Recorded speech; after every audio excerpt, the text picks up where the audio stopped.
সাবাস ভারতবর্ষ, সাবাস ভারতবর্ষের কেন্দ্রীয় সরকার। আজকের ঘটনা হয়তো চোখে আঙুল দিয়ে দেখিয়ে দিল যে বাংলাদেশ কিংবা বিশ্বগুরুর দেশ হিন্দুরা হয়তো কোথাওই সুরক্ষিত নয়।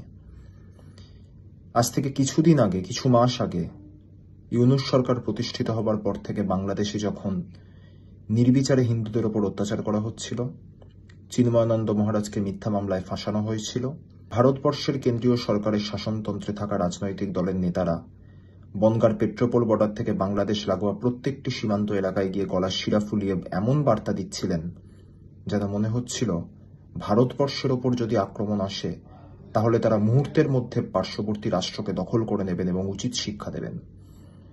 আর আজ ভারতবর্ষের অবিচ্ছেদ্য অঙ্গ কাশ্মীর, যা কেন্দ্রশাসিত অঞ্চল, দিল্লির মতো যার আইন শৃঙ্খলার দায়িত্বে স্বয়ং দেশের কেন্দ্রীয় সরকারের অন্তর্গত স্বরাষ্ট্র মন্ত্রক, যে মন্ত্রকের মন্ত্রী স্বয়ং অমিত শাহ, সেই কাশ্মীরে ঢুকে সাধারণ পর্যটকদের হত্যা করল পাকিস্তানি মৌলবাদী জঙ্গিরা। আমরা ভারতবর্ষের মাননীয় স্বরাষ্ট্রমন্ত্রীকে বলতে শুনেছিলাম যে ৩৭০ ধারা বিলোপের পর থেকে নাকি কাশ্মীরের মতো শান্ত স্নিগ্ধ পরিবেশ হয়তো ভারতবর্ষের অন্য কোথাও নেই।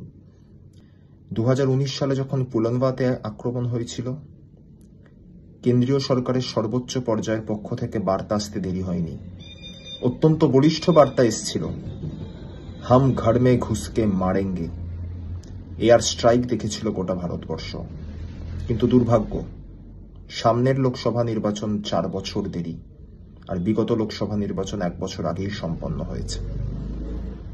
তাই পাকিস্তানের জঙ্গি আক্রমণ কাশ্মীরের প্রতি তার সম্পর্কে বার্তা আসতে দেরি তো হবেই, নির্বাচন যে সামনে নেই।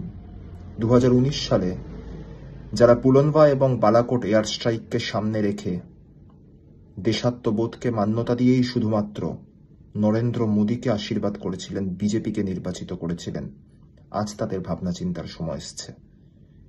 নিশ্চিতভাবে খবর পাওয়া যাচ্ছে যে হিন্দুদের নাকি বেছে বেছে আক্রমণ করা হয়েছে, কিন্তু মনে রাখবেন আক্রমণটা এসছে পাকিস্তানি জঙ্গিদের পক্ষ থেকে। সেই জঙ্গিরা কিন্তু ভারতীয় ছিলেন না। তাই দয়া করে কোনো রাজনৈতিক দল বা সাম্প্রদায়িক গোষ্ঠীর সাম্প্রদায়িক ভেদাভেদের জিগিরে ভুলবেন না। যারা জঙ্গি তারা জাতি, ধর্ম, বর্ণ নির্বিশেষে শুধুমাত্রই আততায়ী, খুনি, এবং যারা মারা গিয়েছেন তারাও জাতি, ধর্ম, বর্ণের ঊর্ধ্বে আমার সহনাগরিক, ভারতবাসী। আজকের কাশ্মীর বলছে কাশ্মীরের এই মৃত্যু উপত্যকা আমার দেশ না।